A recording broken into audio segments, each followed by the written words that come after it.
Stop with the business plans. It's holding you back. Welcome to an intentional business life.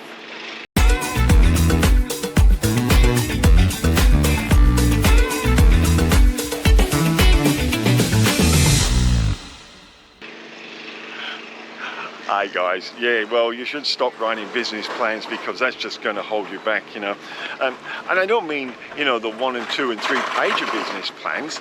I mean the full-blown, the ones that the banks want, the ones that the government funding people want, the ones that the academics want. They've all been to uni, they've all read their stories, they all believe, oh, if you've got a business plan, you're going to be successful. Oh dear. That's just not the case.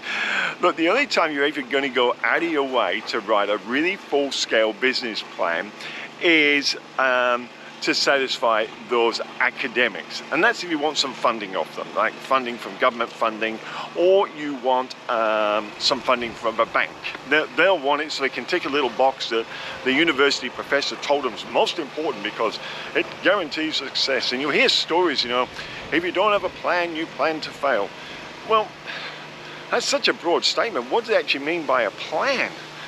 I remember reading Walt Disney. I'm going to give you some alternatives, by the way, to this. But Walt Disney's business plan was written on a single page for Disney World. A multi-billion-dollar company. Its business plan was written on one page. He actually said, no dirty windows, no cheap paint, and all the rides work. They were his 3 goals for his theme park. He made a list of some of the rides he wanted in there, how the entrance should work, and have some characters in costumes running around. 1 page, and that was it. And based on that, he got other entrepreneurs, serial entrepreneurs, investors to put money into Disney World and built, well, a multi-billion-dollar company, and the rest has been history. Elon Musk's first venture with his business partners, when they talked about PayPal, the business plan was to have a securely encrypted electronic online payment system. And then they wrote some 3 or 4 points of what it would do, 3 or 4 points on some of the things they need to consider. And then they did like just a mock-up drawing of how it was going to work, like one of those flowcharts, I suppose you'd call it, just how it was going to work from there. I think that went across 1 or 2 pages. That was it. Richard Branson. Oh, check this out. Look at the beagle. I love beagles. That's great coming down here in the morning. Everyone's walking around, bringing their dogs, and of course I love the yachts, as you can see out there as well. Absolutely love all the yachts. Richard Branson, well, they didn't even have a name for the company. It's one of the ladies there that said we should call ourselves Virgin Records because, we're virgins of this. We haven't done it before. But all he said, I want to make records more cheaper than anyone else. I want to make them more affordable for the average person. And I think on there they said all we need to do is get 1 or 2 bands signed up, and they made a list of who actually would print the records, because back in those days they were LP, so you sent them off to get printed. A recording studio they had. That was it. The goal was go find a great band, let's get them in and record them, and then he said, and we can self-distribute to independent record shops. It was like 2 pages, and I believe, and please correct me, you can say it in the comments below, I really believe it was Tubular Bells that Richard Branson very first did with Mike Oldfield. Tubular Bells was the album. It was a purely instrumental album. It was totally different. It was a great pick. I think Michael Gudinski from here in Australia, he signed a band called Skyhooks. Basically, wrote the same business plan as Branson. Just had a couple of pages and that was it. I'm just checking out the dog up there on the park. I don't know if you can see him. And that was it. So your business plans, they come in all shapes and sizes. Look, I just took a business plan to another business owner, and I was looking at doing a deal with them. And he said, "Can I have a look at your business plan?" I said, "Oh yeah." So I actually started to develop one a little bit more fleshed out, I suppose, as you go. You tend to add things to them as you go. It's not there yet. I've got a compliance and performance guy now actually going to beef that up, so we gave everything point and shoot on the internet, but never mind, that's a different story. So, but I gave him this business plan, guys. He said it was the worst business plan he'd ever seen. And he said no one would build a company on a business plan like that. You know, guys, you know and I know, we've seen businesses built on the back of handkerchiefs, on the back of serviettes in restaurant business plan. You know, I don't even know, I'm just saying, the Grenadier, the new four-wheel drive that's something been out for 1-2 years maybe, and you can watch their build on YouTube. Those guys developed a business plan in their local pub, and they got these scraps of paper and wrote their plan out on a scrap of paper and went, "Let's execute." There's a key. Let's execute. So if someone reads your plan and says it's the worst plan they've ever seen, just smile and, you know, have a chuckle to yourself and think, well, obviously they've been living under a rock. They've never actually read any of the business plans that these multi-millionaires and billionaires have written themselves to get them to where they want. It's crazy. So what do they do? What can you do if it's not going to be a business plan per se? Well, they're entrepreneurial plans. They're executable plans. Look, you don't have to write War and Peace. You don't have to dot all the T's and all the crosses. The first thing is you've just got to put a little bubble, and I'm going to steal a mate of mine, Martin, absolutely fantastic guy. And his guy's going to help me actually expand all the back framework of the company, which is really, really good. So it's all really compliance work, and it's all conform. You know, so someone says, you know, do you have an employment policy? Yeah, you can click through and do that way. But it's really interesting. I was talking to Martin, and we were sitting down, and he was showing me some of the things, and he does it in what he calls bubbles, and he just bubbles it out. Now, I know there's going to be people out there that would look at that and laugh and go, "That's the worst thing I've seen."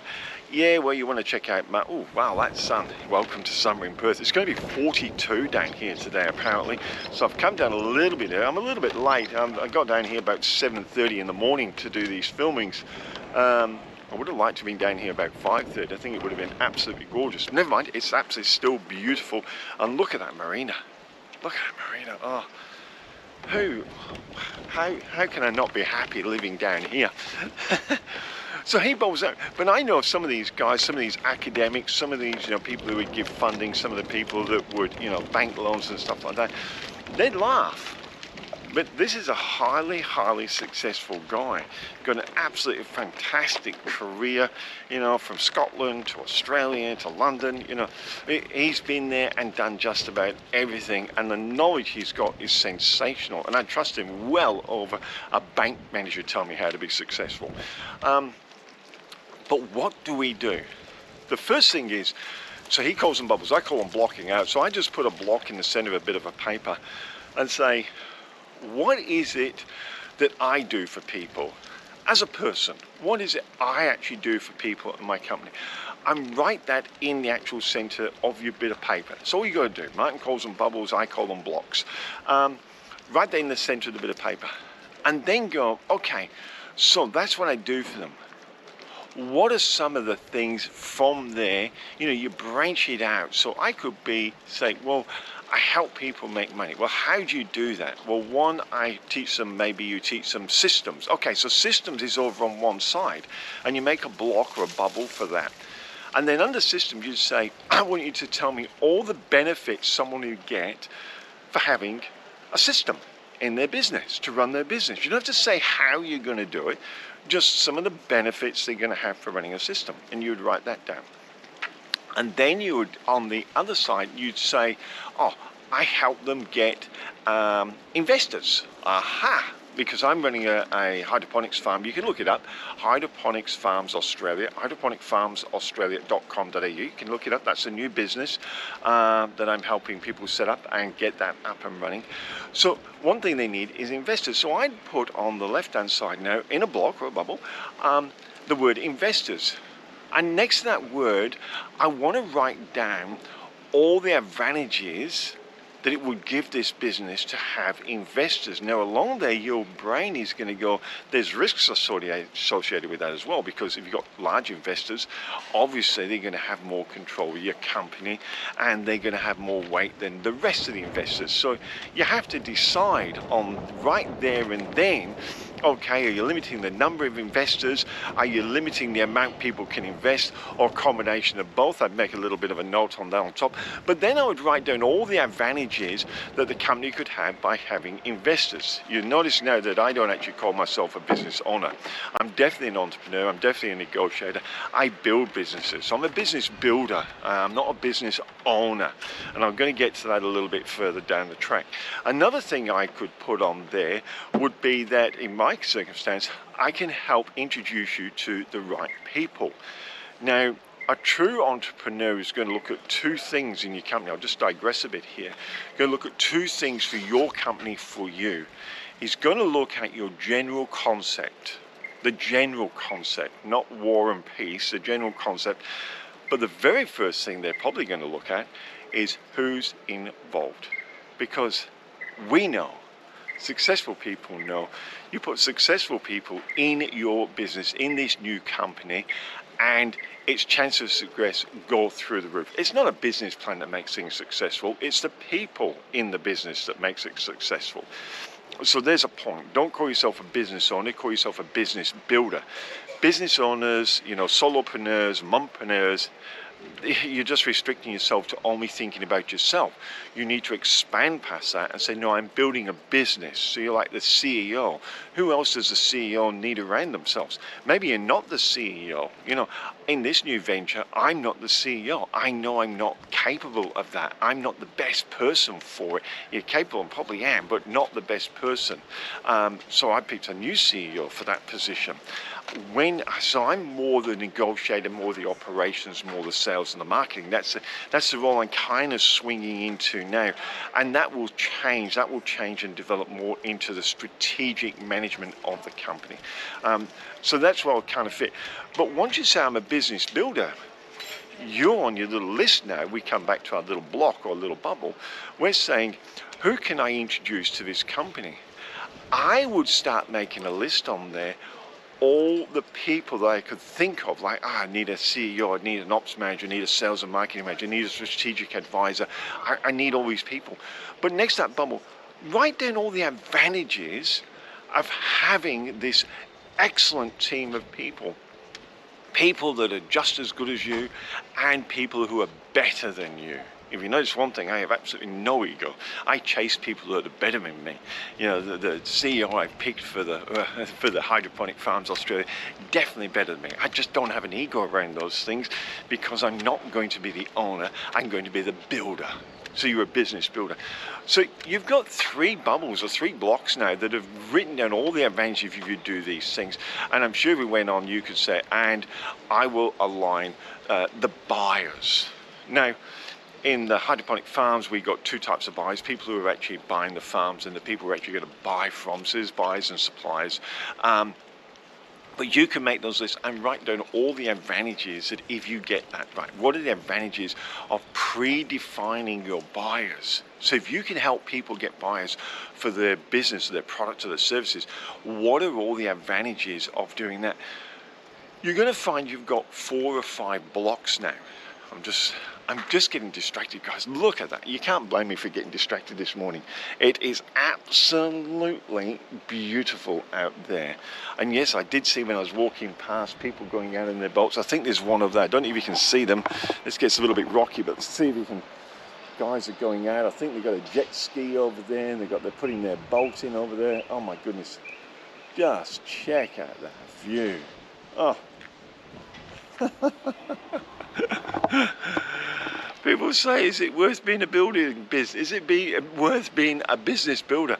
Yeah, absolutely. You get to enjoy all of this. So I don't want you to worry too much about a business plan. What I want you to worry about more is your strategic management of your business. And that is getting those blocks, getting those bubbles, and singularly identifying the advantages to each. Now what you can do, say we took the people one. I could do a one-pager.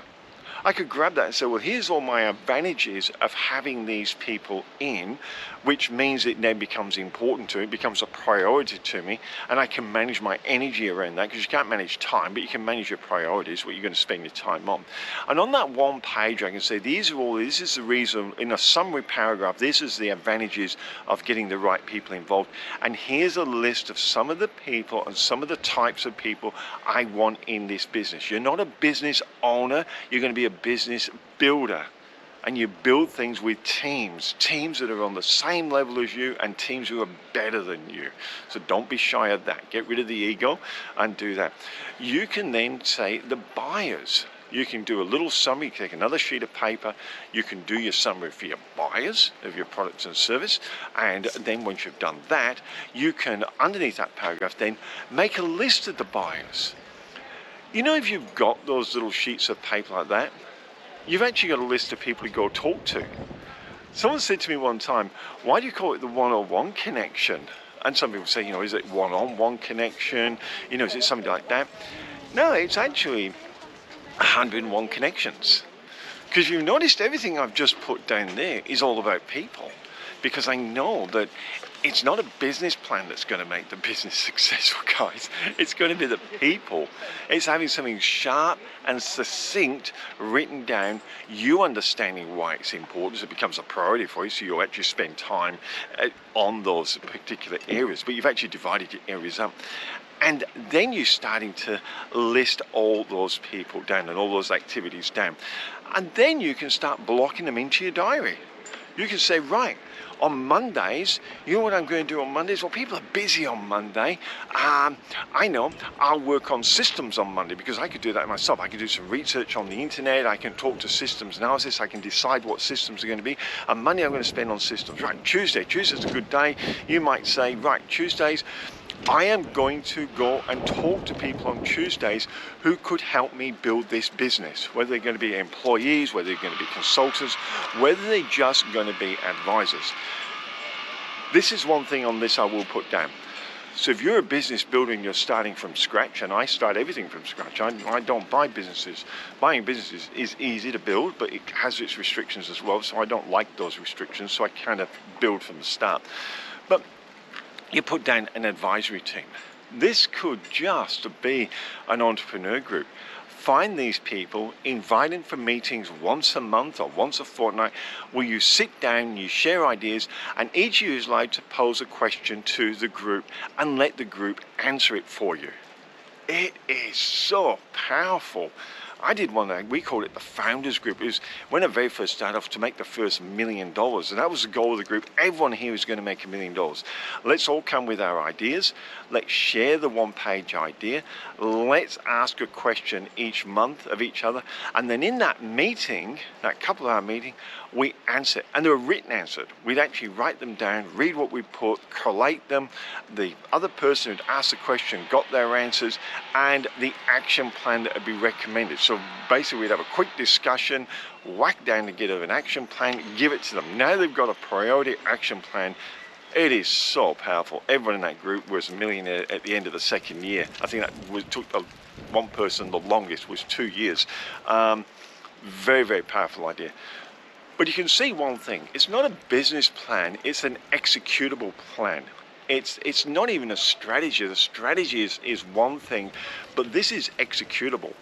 Executing with the right people is what's going to make you successful. Guys, I know I've waffled on a little bit, because I really want to get you out of this. You need a business plan. Oh, pay someone to do a business plan. Don't be silly. Unless you want some funding, from a government institute or a bank or something like that, not private investors, I'm talking about institutions. You want funding from what I would call the academics. You don't need a business plan. You need a strategic executable plan. Done like that. Boxes breaking down what each area you're in, one pages for each area, action plans, make yourself a founders group, help each other out. Hey, keep up with us. I'll help you out as well. Put your questions in here. Who knows what answers you might get that'll get you to your goal faster. Thanks for watching, and I'll see you next time on An Intentional Business Life.